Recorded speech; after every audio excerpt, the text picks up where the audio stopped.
Hello, and thank you so much for joining us today. I am Yolanda G. Makumbe, the owner and founder of YGM Consulting and the owner and founder of Can We Be? Can We Be is an organization focused on building economic equity. Be, get it? And I'm really excited to bring this financial trauma series forth called The Awakening, Healing from Adverse Experiences and Managing Financial Trauma. Today we have with us Darci Jones, and I'm so excited for her to join us today. Why don't you start by introducing yourself and tell us a little bit about yourself? Hi everyone, I'm Darcy. I'm 29 years old. I have a 2.5-year-old daughter named Layla, and I currently live in Chapel Hill, North Carolina, with my partner and my daughter. Awesome. And so, can you start by telling me what circumstances led to you experiencing financial trauma? So I got pregnant with my daughter in January of 2018, and immediately I started job searching. I was in a long distance relationship. Um, and just having a child brings in new bills, and just as a first time mother, you don't know the extent of what those bills are going to be.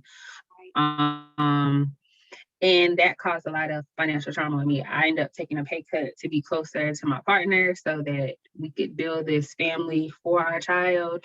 And with that pay cut, I was traveling further to work, so spending more money on gas, car maintenance, having to pay daycare, having this little person added to my insurance when I was already taking a pay cut, and just having different expenses. Like I ended up getting a couple more credit cards, which I shouldn't have done, just to be able to maintain our lifestyle and make sure that we were comfortable. And also, as a first time mom, you want to buy your child everything. And I have a little girl, and it's hard for me to stay out of stores. So I made some mistakes along the way. Yeah. Um, yeah. I mean, of course, I have a 3-year-old, freshly three, and I completely understand. And that's really when I experienced financial trauma too, trying to transition into parenthood and trying to take care of this kid, but also experiencing that huge dramatic increase in expenses that you can try to plan for, but sometimes it just hits and you just roll with it. So tell me, what feelings did you experience during your financial trauma? Sort of helplessness. Like I felt like during that time I was basically living paycheck to paycheck. Thankfully I was able, to maintain all my bills. I may have had a little extra money, but it wasn't extra to be able to put in savings.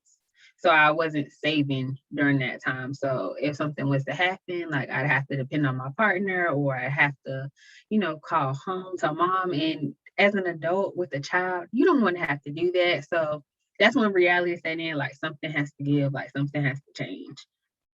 Completely understand. I call parents or family who help. They're part of your safety net program. If they are able to step in and help you, that makes a huge difference in your ability to recover. That makes a huge difference in your ability to manage, in these life transitions. So that's really good that you had people in your life who were able to really help you. What would you have done differently if you can think of anything that you would have done differently? What would that have been? I probably would have shopped a little less. I wouldn't have taken out some more credit cards because I didn't need to add anything else to my plate. But definitely trying to stay out the stores. Hmm. Yes.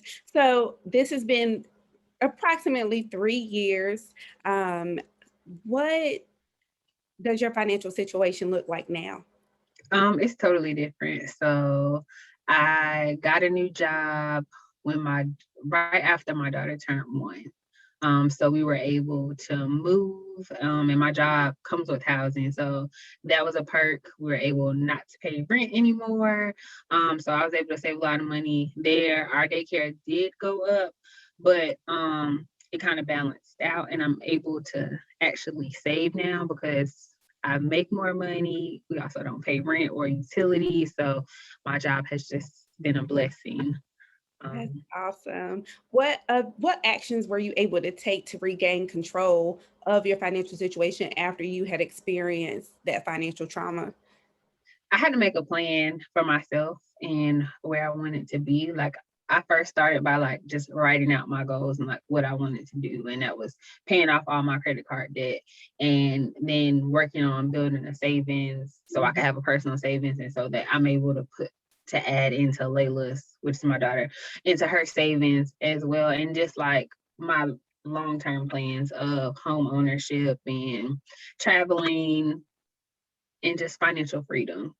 So starting off with those baby steps of just writing down your goals and manifesting like what's next. Yes. Next, I took my credit cards and I taped them to paper and I put like how much I owed, I put the interest rates, everything, and I did it I think it's called the snowball effect. You pay the highest one down first. So basically that's what, no, is it the lowest one down first? Yeah. Whatever way, that's what I did. I paid the lowest down first and I kept doing that until they were all paid. And like when we got extra income, like the stimulus checks and when tax came around, like I used that money towards that. Now I'm completely done. Like I'm stacking my savings Yeah. now, and I'm just preparing for my future of hopefully home ownership in the next year or so. Absolutely. How do you feel now compared to like what does 2021 Darcy know versus 2018 new mom, fresh outlook, ready to spend every dollar that you had on your baby? Like, what does that look like now versus 3 years ago for you? I feel like now I can buy more of what I want and not feel guilty about it because I know I've saved. So this money that I have to the side, like, okay, I can play with this money. Back then, I shouldn't have been playing with that money. And that's the lesson. Like, it's just this feeling of freedom that my money is my money and I have more control over it. And I think that's what we have to learn, like how to control your money and how to manage your money. And usually you're not taught these things. Like, yeah, I had a bank account when I was younger and stuff, but when I worked in high school, like I basically spent all my money. And if I would have had a little bit more guidance, maybe I would have been saving more. But I mean, it's a process to learn and grow and get there. And my partner is the total opposite for me. Like, so that has helped to push me to be like, okay, I need to get here because he's here and he has this whole plan and budget and just us sitting down together to come up with, okay, how can I get there?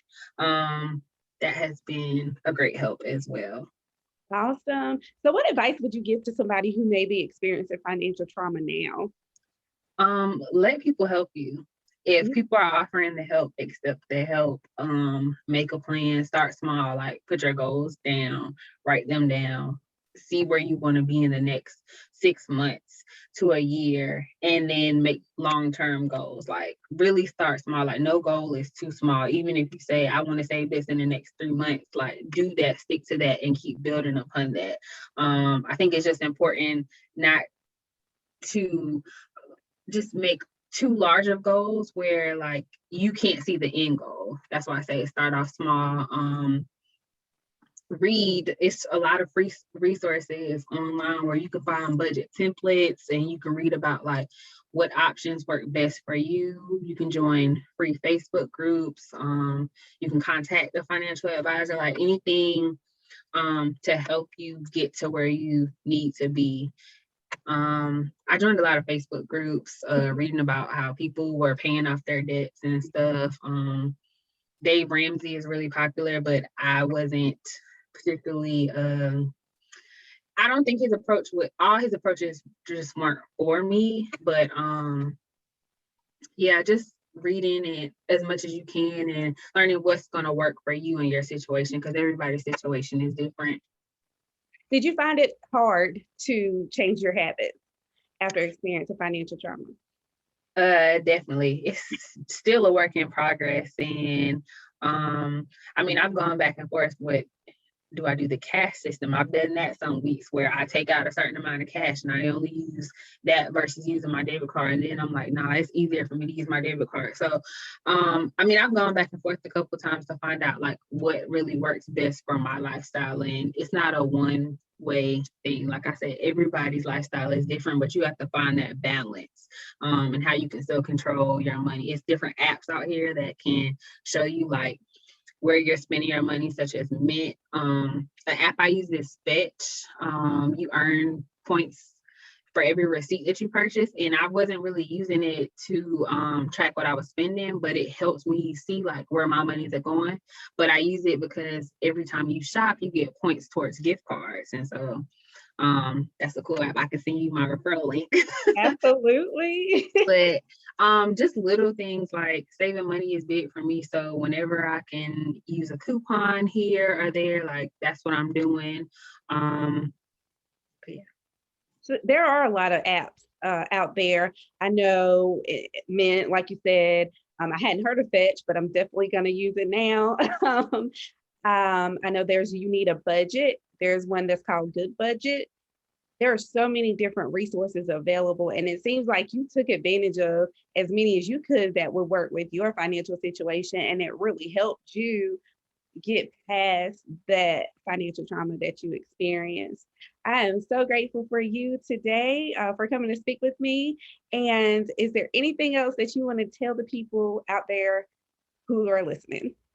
That you can do it no matter like what your circumstances are. Like sometimes it seems like you're in a rock and a hard place, like you have a child, you may have more than one child, and you're like, well, how can I get out of this situation?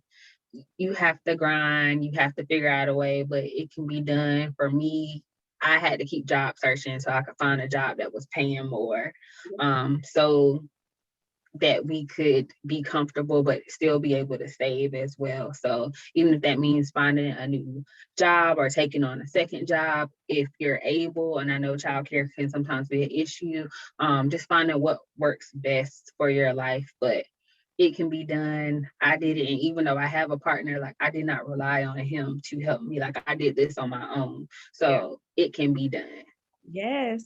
Well, thank you so much. And thank you all for joining us today. Stay tuned for more stories from women who have survived financial trauma. And I hope to see you soon.